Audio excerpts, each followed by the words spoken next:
What's up, YouTube? It's me again. So I discovered something I'd forgotten about for a long time, who is Simon Quinlank.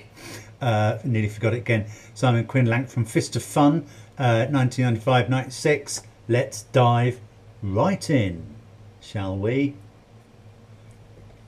Hello. If you have seen me before, then I will need no introduction, as you will recognise my face. If, however, this is the first time you have seen me, then I must tell you now that I am called Simon Quinlank, and the thing I shall be telling you about is a hobby you might like to try. What you will need for this week's hobby: lots of thin white paper, some charcoal or crayons, a guide to country churches, a flask of weak lemon drink, and at least one hand. If you are going to country churches and rubbing things, then this is the hobby for you.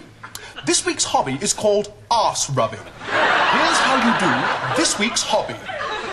First, find a church, and then go to the vicarage. You can drink your weak lemon drink now, or you can save it until later. When the vicar answers the door, talk to him for a while about God and architecture. Hello, Vicar. I like God and architecture. Do you? Then say this sentence with your mouth. That's very interesting, Reverend. Would you be interested in letting me take a charcoal or crayon rubbing of your arse? Answer me! Delighted.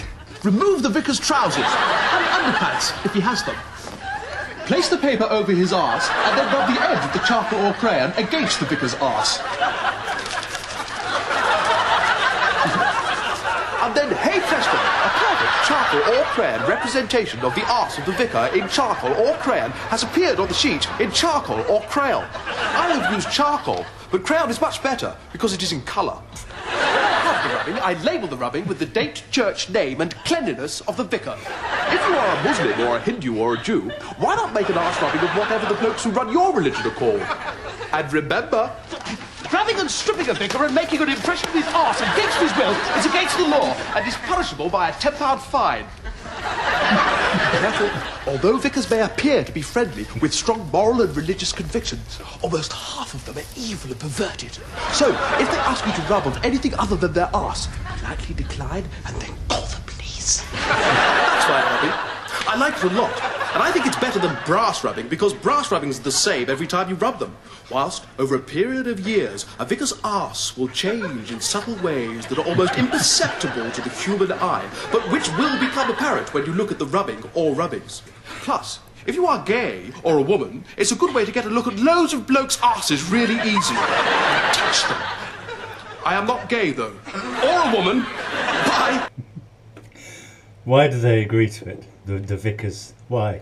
Anyway, wonderful. Join me again soon.